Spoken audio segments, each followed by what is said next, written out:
Surat police no drugs in Surat city અભિયાન ચલાવી રહી છે, પરંતુ આ અભિયાન જાણે રાંદેર પોલીસ માટે ન હોય તેમ લાગે છે, કારણ કે રાંદેર વિસ્તારમાં હાલ ડ્રગ્સનો અડ્ડો બન્યો છે। બ્રાન્ચો રાંદેરમાંથી ડ્રગ્સ અફીણ સહિત પકડે છે, પરંતુ રાંદેર પોલીસ કસમ ખાવા પૂરતી પણ કામગીરી આ ડ્રગ્સ માફિયાઓ સામે ન કરતી હોય તેવી ચર્ચાએ રાંદેર પોલીસને શંકાના દાયરામાં ઊભી કરી દીધી છે।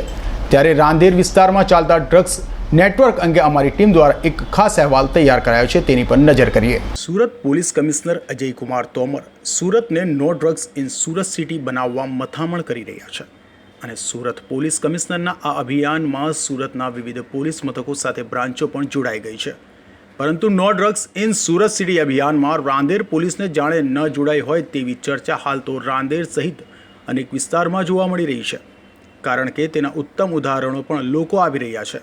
રાંદેર વિસ્તારમાં રહેતા લોકોના મુખે હાલ એક જ ચર્ચા જોવા મળી રહી છે કે બાહોશ રાંદેર પોલીસના ઇન્સ્પેક્ટર કે જેઓ દરેક કાર્યક્રમમાં પહોંચી ડ્રગ માફિયાઓ વિરુદ્ધ મોટી મોટી વાતો કરે છે, તેમને કેમ ડ્રગ માફિયાઓ કે જેઓ ખુલ્લેઆમ નશાનો કાળો કારોબાર કરે છે તે દેખાતા નથી।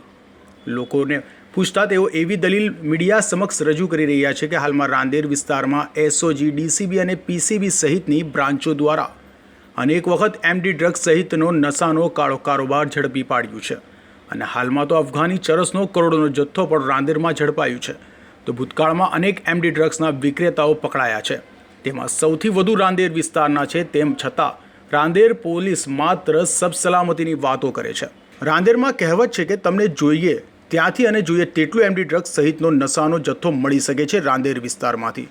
ત્યારે રાંદેરમાં લોકો એવી પણ ચર્ચા કરતા નજરે પડ્યા હતા કે રાંદેર પોલીસ દ્વારા ડ્રગ્સ માફિયાઓ સામે કોઈ કાર્યવાહી ન કરી માત્ર રાંદેર પોલીસ જ નહીં, ત્યાંના એસીપી અને ડીસીપી કક્ષાના અધિકારીઓ સાથે રાંદેર પોલીસ મથકના સર્વેલન્સ સ્ટાફના કર્મચારીઓને પણ કોઈ જવાબદારી ન અપાતી હોય તેમ લાગે છે, અને આખરે રાંદેર પોલીસના કામ ચોરીને લઈને બ્રાન્ચોને રાંદેરમાંથી ડ્રગ્સની બધી દૂર કરવાની કામગીરી કરવી પડી રહી છે।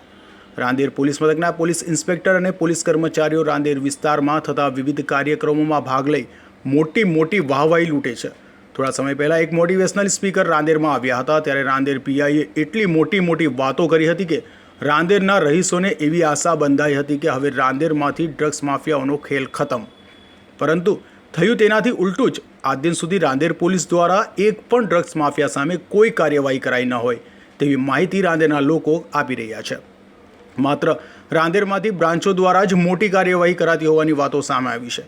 ત્યારે રાંદેર પોલીસ મથકના જાબાજ પોલીસ ઇન્સ્પેક્ટર અને સર્વેલન્સ સ્ટાફના જાબાજ કહેવાતા વહીવટદાર સહિતના સ્ટાફ સામે સુરત પોલીસ કમિશનર પગલાં લે તે જરૂરી બન્યું છે।